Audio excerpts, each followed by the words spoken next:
Today's section from Will Durant dealing with Merrie, England is entitled Justice and the Law. But before I get to justice and the law, one final bit about virtue and vice, which we covered last time.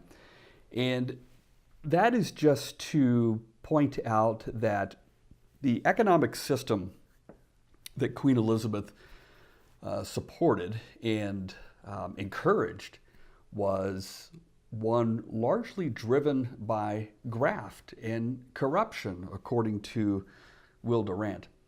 And part of that was she was aware that England was not bringing in a significant amount of revenue through taxation and other means.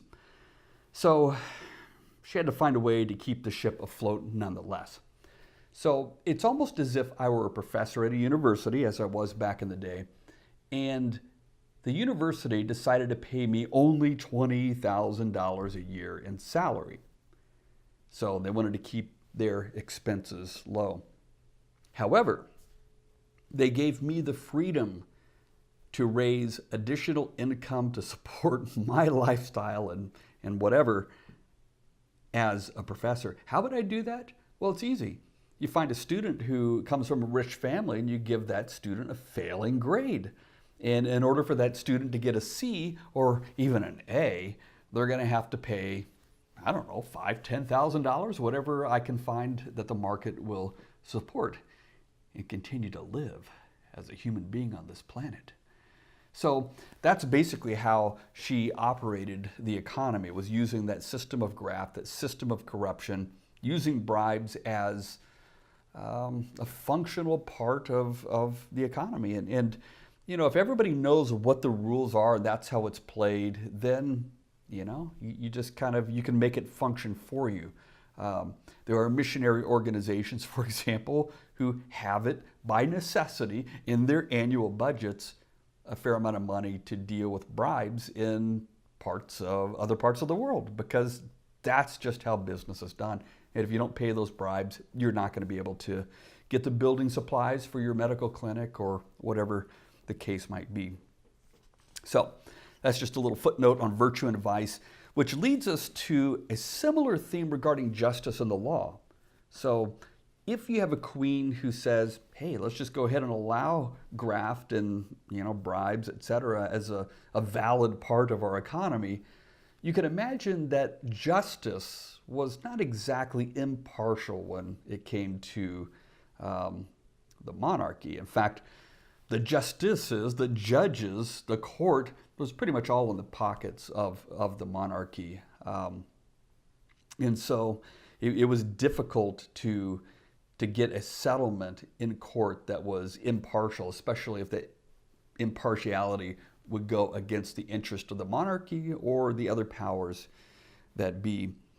Another fascinating part about this whole notion of justice and the law was, Durant states, death was the statutory penalty for any of 200 offenses. So you could be killed for not just murder, but for a whole range of offenses. I mean, 200.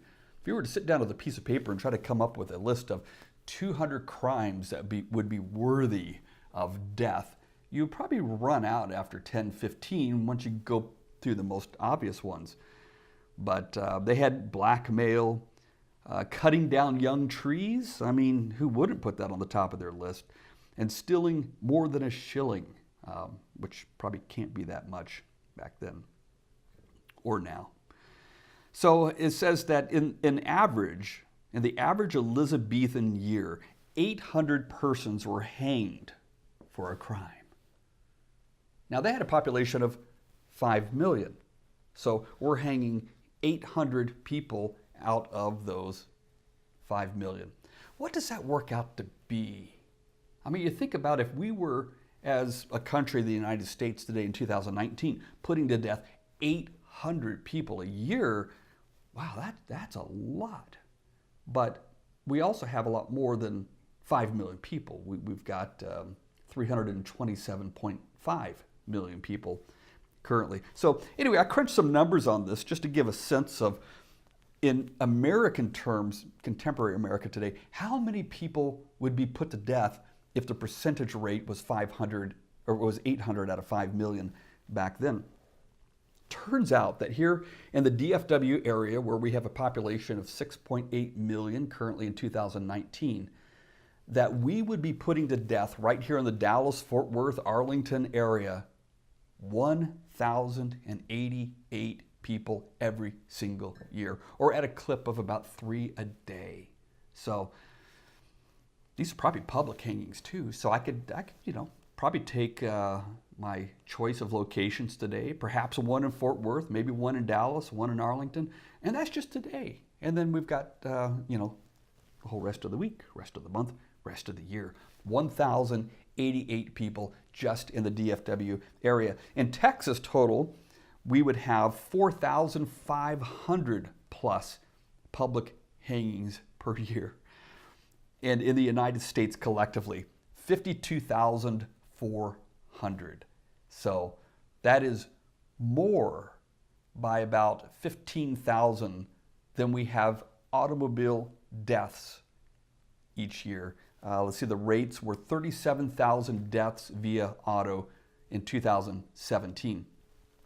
But what's interesting is we actually had a time period, 1973, where there were 54,000 deaths on the roads in America. So we've dropped from 54,000 down to 37,000, but still, 52,000 deaths per year is the pace at which executions were taking place here in Merrie, England. Of course, torture was allowed. Technically, it was illegal, but the Star Chamber, as we talked about in an earlier episode, used it. And if you ever thought about what you would do in that situation, you know that you're innocent. You know it. But they're going to torture you to get a confession out of you so that you say, fine, I said this about the Queen, or I cut down a tree, or whatever the case would be that would result in a capital crime.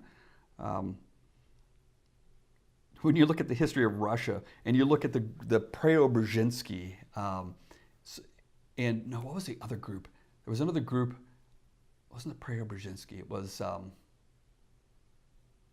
think of it later after this video, but a military contingent that wanted to overthrow Peter the Great at one point and launched somewhat of a coup against him.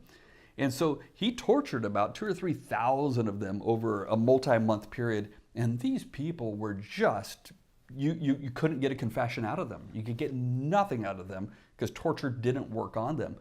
And part of that was they kind of tortured themselves in the process to make themselves hardened. Very tough group of people, fascinating group of characters. The Stelzi was, I believe, the name of that group. Anyway, justice, what justice? Law? Law as it benefits the Queen, as it benefits the monarchy. So a rough place to live in terms of being on the other side of the law. It really comes down to having power, perhaps having the money that goes along with that power, but having those connections to the key people who basically deliver the verdicts regarding the law that they had.